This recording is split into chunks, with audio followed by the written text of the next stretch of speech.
So I was just watching BET Awards. So this Busta Rhymes brought out some Jamaican guy called Dexter Daps. Why don't you bring such a fresh guy to Kenya? Why are you bringing us boys to men from, I don't know, the 90s? These corporates, corporates, promoters, media guys. You have your priorities warped, man. You should be working on the current wave. Don't start trying to trigger, I don't know, lost nostalgia. We've learned a couple of words. We've learned that the people who listen to classic, boys to men, they are stuck on that Moi era, say, claiming that those were the good old days with good music. Those guys are suffering from something called nostalgia schizophrenia.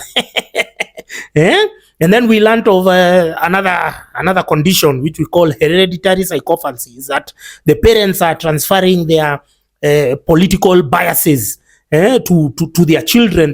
That's all they are bequeathing to them. So we are moving from always Kenyans are stuck making poor political choices because the older generations are the ones who are entrenching their stupidity. We have nothing to look forward to or to learn from the older generation because they have their priorities messed up. Did you see people of is it Kapsorwa, some place in the middle of nowhere? They've built a cathedral. It could be like worth 100 million Kenya shillings in the middle of abject poverty. Now, since independence, it's been 60 years since independence. We've spent like over 60, or no, we've spent like trillions of shillings building churches in very many parts of the country. A lot of money has gone there building churches. Now, the irony is the same guys who are preaching to us about heaven and God knows what else. They don't want to die because when they go to hospital, they want to they want to be treated. You saw them; they are the ones who are pushing the vaccine agenda. They were so scared about the vaccine; they were one of the first people to be injected. So these people don't want to die. They really don't want to go to the heaven that they tell us to look forward to going. So you'd expect that people who have some element of common sense, that the first thing they are doing is to invest in things that are going to prolong their lives. Things like hospitals. They don't build, they don't invest in hospitals. These guys just concoct projects. They are building an annex, I don't know what, buying a bus.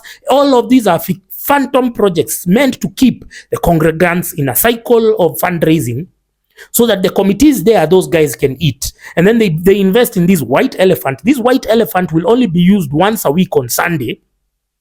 Did you see the comparison between the church and the school which is there nearby? The school looks like a cowshed, and then the church is spanking new, a facility that will be used only once a week. They still need to mobilize funds from their congregations to maintain that facility because it's expensive to maintain such a monstrosity. And this old generation, they are so messed up. I told you, anyone over 50, be cautious about the advice they are purporting to give you because these guys are crazy. How do you build such a thing in the middle of nowhere? And then you call and then politicians are more than happy to go there. Because they know that they can hide behind religious leaders. They are given acres, wall-to-wall coverage, acres of airtime to brainwash, to bamboozle every weekend. Now we are not you go here, you go there, there are politicians in this church function, and then there is clergy there behind, seemingly validating their depravity. This is the cartels that you guys have to win yourself of. And today I was very impressed to see Smirti Vidyarthi of NTV. She really gave it to the opposition, Azimio. On the streets, we call them Azimidiots because even them, they are fence sitters, they are lukewarm. Smirti did not spare them. She told them in her editorial report, weekly editorial lecture, she told them that these oppositions, they've become mercenaries and they carry people. They carry people with their hopes and dreams and aspirations, promising that they're going to take them to Canaan or they are going to pursue the cause of justice. But then afterwards, they're just using young men and women of Kenya as cannon fodder in the war of attrition. so as to, this is the collateral damage, so as to go and horse trade. You know how Raila, I voted for him, Roho Safi in 2017, man. I voted for the guy. Then shortly he's sold us out. He's gone to do a handshake. Hasn't consulted anyone. I think he even jumped his own coalition members. Miguna was left, nursing wounds. He went, he took the bullet for that particular betrayal. And so it was nice. It was brilliant to see. Smirti was, she laid the pipe on those guys proper. We have to be speaking. We have to embrace the culture of speaking truth to power. And power does not necessarily mean the president or Raila or who. It starts with your church members. If you see them veering in the wrong direction, if you see them fraternizing too much with corrupt politicians, you tell them you're on the wrong path. You tell them you are old people who have bequeathed us nothing other than curse after curse. You've left us with a state of poor leadership. You don't have the moral authority to even talk about politics. Your moral compass is broken as religious leaders. So speaking truth to power, you can speak to your parents. If you see them there listening to Kameme and Inoro, they are being listening to comedians and musicians, you tell your parents, you did not educate me for 16 years or 14 years or 12 years. You did not educate me so that I can get my voting instructions from a comedian or from a musician. We have to analyze. We have to look at manifestos. We have to make the right choice. Speaking truth to power, you don't have. It's not necessarily limited to the politicians and to select politicians. No, everyone in a position of power who has veered the wrong way, the ones who have been mandated, the ones who are supposed to be the custodians of the masses of the people. They're supposed to be the voice of the people. And they say the voice of the people is the voice of God.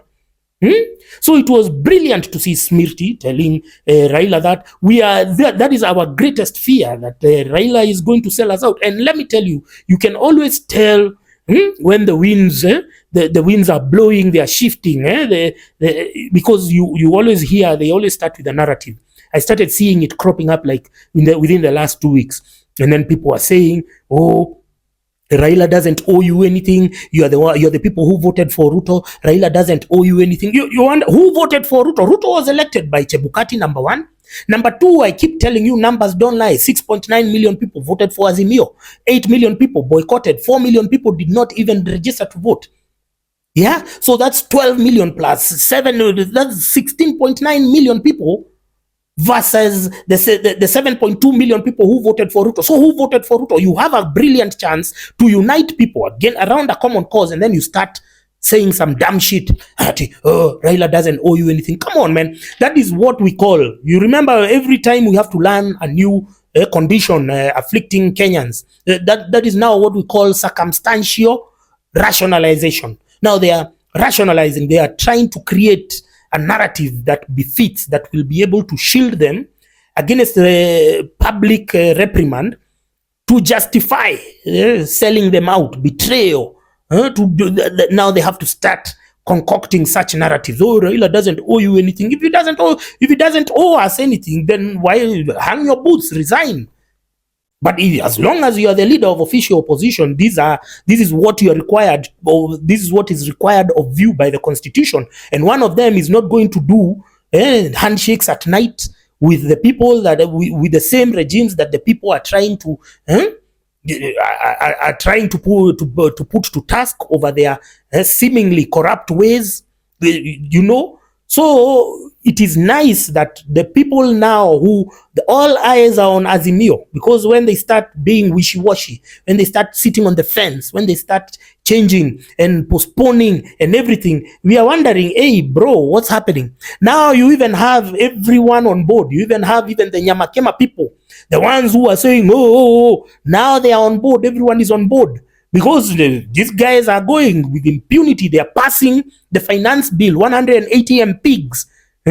These guys have no mercy. They have no regard for the very people who elected them, and then they are going to concoct excuses when they go to church services, flanked by corrupt clergy. There's always corrupt clergy behind there. And then they are lambasting media, they are lambasting everyone, and then they say, oh, we passed the bill because we don't want to miss development projects. Stop entertaining such garbage